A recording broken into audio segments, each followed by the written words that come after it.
Il y a 7 ans, notre société, Lobster, a racheté les droits du studio RKO, un studio très important, le 7e major company américaine. Et du coup, on a commencé à restaurer les films. Mais restaurer les films, c'est restaurer quelque part le produit d'une histoire, alors que l'histoire, ce sont des hommes qui fabriquent, qui négocient, qui financent, etc.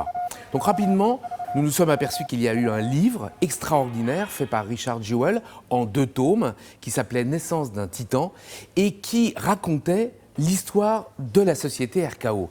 Et comment raconter cette histoire mieux qu'en plongeant dans les papiers? Richard Jewell avait littéralement écumé tous les contrats, les courriers, les lettres, les photos, tout ce qui pouvait exister. Et c'est donc d'une certaine manière le journal jour par jour, jour après jour, de ce qu'a été la vie de la RKO. La RKO occupe dans l'histoire de Hollywood une place très particulière. D'abord, c'est le dernier studio à apparaître historiquement. Tous les gros studios, c'est Warner, Metro-Goldwyn-Mayer, Paramount, Fox, etc. La RKO apparaît tout à la fin, le cinéma est déjà sonore. Nous sommes en 1929, en fait exactement en octobre 1928, et l'idée est très simple. Joseph Kennedy, le père du président John Fitzgerald Kennedy, est à l'époque patron de sociétés de cinéma, et notamment d'une société qui s'appelle FBO, qui distribue les films de manière indépendante. Et il a l'idée d'associer un système de cinéma sonore, radioélectrique, donc le R de RKO, et un circuit de salles qui était dédié au spectacle de théâtre, ce qu'on appelait le vaudeville à l'époque. Il y avait des salles absolument partout, mais le vaudeville était en perte de vitesse et plus personne n'y allait. Ce réseau s'appelait Kiss Albi Orpheum, Kiss avec un K, Orpheum avec un O. En joignant la technologie du son et ces salles qui vont devenir des salles de cinéma sonore, on crée un empire de cinéma, une chaîne verticale qui peut aller de la production jusqu'à l'exploitation. Radio Kiss Orpheum, RKO, est né en octobre 1928.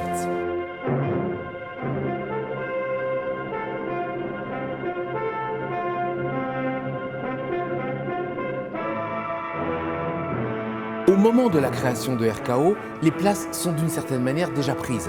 L'industrie du cinéma est structurée, les salles ont leurs fournisseurs, les catalogues balancent des films qui alimentent toutes les salles. Donc le seul moyen de se faire une petite place, c'était d'avoir le réseau, des salles d'un côté et de la production de l'autre. C'est le côté brillant de RKO qui explique que c'est un outsider, que ça a toujours été un outsider. Au départ, RKO est d'abord et avant tout un pari financier, pris par des financiers sur la côte Est, surtout autour de New York, mais l'idée est évidemment de produire sur la côte Ouest.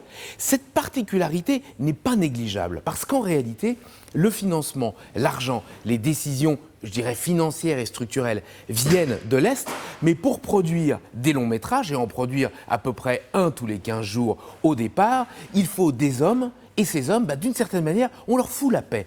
Tant que les films marchent, les financiers sont contents. Et du coup, il y a sur la côte Est le moteur, le carburant, et sur la côte Ouest, tous ces gens qui ont pour ambition et pour mission de faire des films pour alimenter des salles, pour gagner de l'argent. Et tant que ça en gagne, tout va bien. Sauf qu'en 1929, c'est la crise. Et donc les débuts de la RKO ne sont pas aussi sereins que les financiers l'auraient escompté. Oh, Lee, where have you been? It's over an hour since I talked with you. I'm sorry, I had important business. You look worried, dearest. Au départ, les films de la RKO sont des films à petit budget. L'idée, c'est de vendre du cinéma sonore. Il y a de la place pour le son, donc on y va, on balance des films sonores. Mais rapidement, dès 1930-1931, le baron, qui était le responsable de la production, se rend compte qu'il va falloir un petit peu monter en gamme. Alors, on essaye de faire quelques comédies musicales. Évidemment, on n'arrive pas à la cheville des grands studios américains, des Warner notamment, mais on essaye. Et puis de toute façon, quand il n'y a qu'une seule salle dans une ville, cette salle va prendre le film que lui propose la RKO. C'est virtuellement un circuit qui va alimenter, qui va pulser du film. Mais la montée en gamme va être d'autant plus nécessaire que la concurrence est féroce, que la crise est dure et que les gens ont de moins en moins d'argent, donc il faut leur en donner davantage pour qu'ils viennent au cinéma. Manque de chance, c'est évidemment au même moment que les banquiers n'ont plus d'argent puisque le système s'est effondré avec le crash d'octobre 29. Et du coup, la RKO, lorsqu'elle arrive au début des années 1933, est dans une situation absolument cataclysmique. Il faut que le baron s'en aille, parce que quelque part, il n'a pas su faire face à cette situation, et on fait rentrer un jeune prodige qui va rester 15 mois à l'intérieur de la RKO, et ce jeune prodige s'appelle David O. Selznick. C'est aussi des aventuriers qui font des films avec des effets spéciaux pas possibles. King Kong, en 1933, pour faire King Kong, il aura fallu énormément d'énergie. Les chasses du comte Zaroff, mais il y a aussi des comédies, il y a des drames. Enfin, la réalité, c'est qu'il y a de tout. Il faut de tout, il faut alimenter, il faut varier, il faut faire émerger de nouvelles stars. Il va y avoir Cary Grant, il va y avoir Ginger Rogers dans quelques temps. Il y aura évidemment Fay Wray. Mais en fait, tout le monde va un petit peu faire ses armes à la RKO, et une fois que la RKO aura permis à ces gens de s'entraîner, nombreux sont ceux qui vont aller signer des contrats beaucoup plus juteux pour faire des films avec beaucoup plus de moyens dans les autres studios. C'est une sorte de passage obligé, un peu comme en France, on avait Pierre Braunberger qui adorait lancer des nouveaux talents.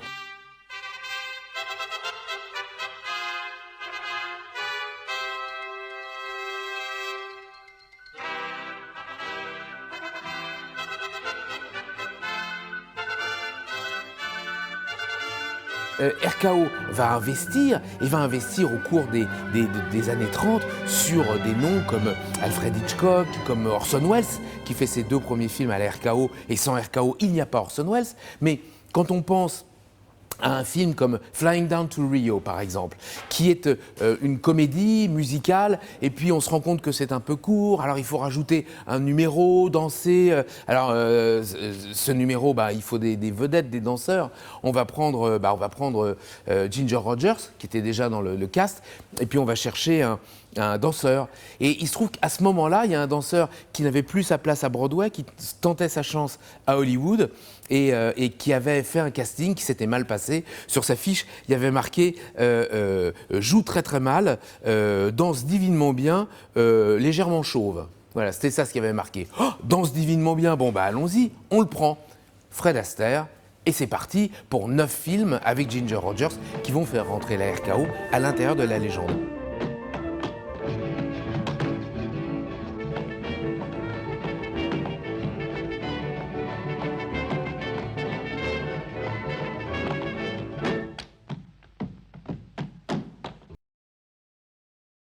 Il n'y avait pas eu la RKO, il n'y aurait pas eu Fred Astaire, il n'y aurait donc pas eu George Gershwin, Cole Porter, Max Steiner, qui a été le directeur musical pendant 6 ans, Van Ness Paul Glass, qui faisait toute la décoration artistique. Enfin, c'est des trucs absolument inouïs.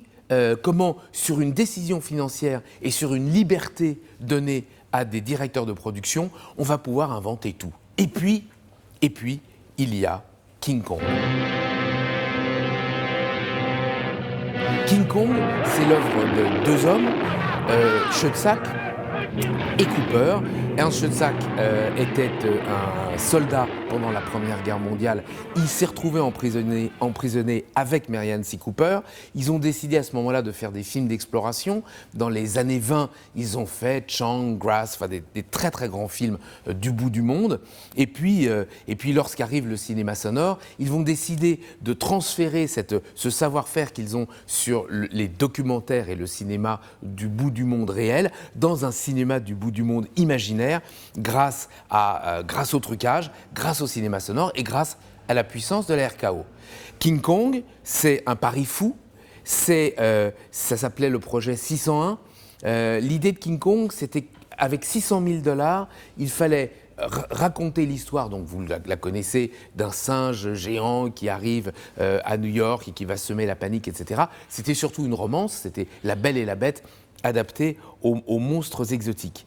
600 000 $, c'était 2 fois l'argent nécessaire pour le budget nécessaire alloué à un film à la RKO.